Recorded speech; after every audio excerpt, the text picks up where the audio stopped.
So here I am. I always think I'm going to, and I am a terribly slow writer, and Random House just could kill me for it, but I just write so slowly, but there is a reason. And the reason I want to talk to you about this is because if you have a writer's conference, invite me to come, because I'm very encouraging, because people, after they hear me speak, they go, well, God, if she can write a book.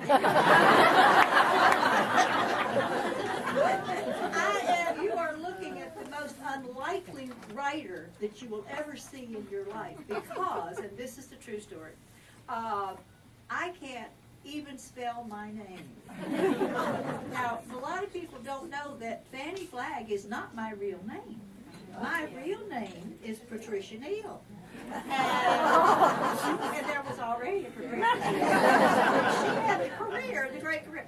Anyhow, I had to join a union, but anyhow, that's another story. But my name was Patricia Neal, and of course in the South, you know, everybody calls you Patsy. Everybody called me Patsy. And so when I went to school, and I was about in the 2nd or 3rd grade, and the teacher called my mother to give her a report, and she was talking to her, and she said, well, Mrs. Neal, Pasty is a sweet little girl.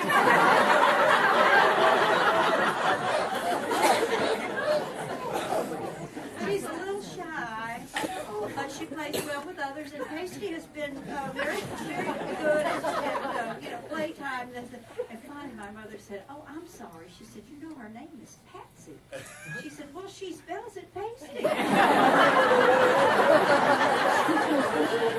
then we figured something was up. Then the next clue is my mother, like all good Southern women, wanted me to be a little tap dancer. So she took me to the Natalie LaVinge School of Tap and Ballet. And I was in there for about 3 weeks, and Natalie LaVinge called my mother, and she said, Ms. Neal, we're going to have to ask you to take Patsy out, because when we say turn right, she turns left. So what it was, it unfortunately was dyslexia, and I just couldn't spell. So for years I wanted desperately to be a writer, and I just couldn't do it. But I started writing out little skits and memorizing them and then performing them, but nobody saw my writing, And then finally I started writing as a little 11-year-old girl, because I thought, well, if I write like that, people won't know that I can't really spell or don't know my grammar.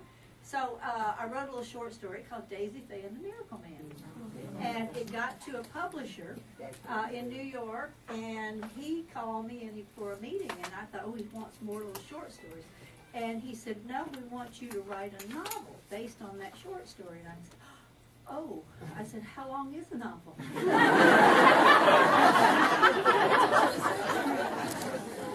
He said 400 pages of it. And I just burst into tears. I said, oh, I'm so sorry. I can't do it. And he said, well, why? I said, I can't write a book. And he said, why? I said, I can't spell. And he said, well, honey, why do you think we have copy editors? So I've been writing ever since. And a word of thank you. And a word of the wise, just because, they have spell check, it doesn't work. If I knew the first 3 letters, I could do the word. But anyhow, people always ask me, they say, well, how do you come up with your ideas for the books? How do you come up with the ideas? The first one, the Daisy Faye and the Miracle Man, was actually based on my real life. Because when I was in the 5th grade, my father decided to move us from Birmingham, where I grew up, down to this horrible little beach town that nobody lived. He thought he was going to make a fortune. And nobody ever came down there. The freeway went that way to Florida. And so anyhow, that winter, we didn't have any money, and we were starving to death. And he had been a motion picture machine operator. So he decided to invent a miracle. And what he was going to do is he was going to put me in a rowboat, and at a certain time tell me to pull a plug, and I would sink and float in on an inner tube. And he was going to shine a cross up on a cloud, and I was to say, I have just come from heaven. And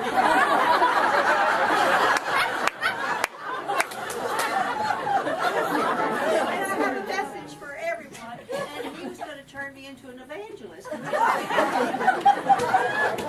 I anyhow, I wrote this first book based on what would have happened had I really gone through with it and my mother hadn't killed him. The second book, Fried Green Tomatoes, was based on, I had a great aunt whose name was Bess, Aunt Bess, and she had a little railroad cafe outside of Birmingham. Aunt Bess? Yeah, My Aunt Bess? Cafe. Yeah. My Aunt Bess, too. Your Aunt Bess, too? My Aunt Bess, too. Oh, and she's a relative? I'm Carla Fortenberry. I'm Jimmy's daughter. Well, look how good looking she is. I'm Cheese's granddaughter. I know who you are. I know, I've met you before. She is Cheese's granddaughter. We actually have an uncle named Cheese. And I just tell them that I was I love at it. Cheese's funeral. My grandmother was quite social, and poor Cheese died. Now, it's not funny that poor No, Cheese it was died. a very Poor sad Cheese, time. He was the sweetest man. Cheese was obviously being viewed, and my grandmother, Leona, was at the funeral, and she would say, "Come on in, look at Cheese." Doesn't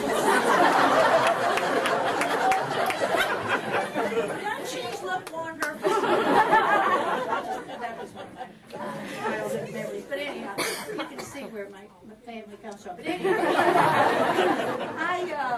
there was this big family, the Fortenberries, lived in this little town, Irondale, Alabama, one of which was my grandmother. Her younger sister was Bess.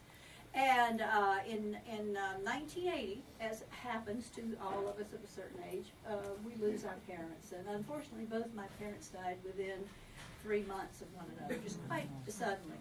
And I don't know if you've ever had this happen or if you've ever done this, but I was so despondent that I went back to Birmingham and I started driving around places where I had lived and eating the foods that I had eaten as a child and just sort of, I don't know what I was doing, just trying to connect and comfort myself somehow. And I went to this little bitty town, and this big 2-story wooden house where the Fortenberries lived at that time was in terrible disrepair. And it was the porches were kind of falling in, and the windows were broken. And I went to visit the little cafe across the railroad tracks, and we were talking about Aunt Bess and what a wonderful person she had been, and how everybody in that little town loved her. And I had only met her about 4 or 5 times, and I remembered that cafe was so full of fun and love. And that afternoon I was going back to Birmingham, and I drove down the street, and just one more time, it was about, I guess 5 o'clock in the afternoon. It was fall, and the lights started going down, and I just put on my car lights. And when I did, as I was driving down the street, the lights of my car hit those windows in such a way that all of a sudden it looked to me as if people were still upstairs moving, and I could almost hear the piano playing. And I stopped the car, and I realized I wanted to bring that back. I wanted to put people back in that house and bring the cafe back. And so I wrote that book, and that was just a labor of love, because I really wanted to bring everybody back. And of course we can't, but that's what I was trying to do with that one.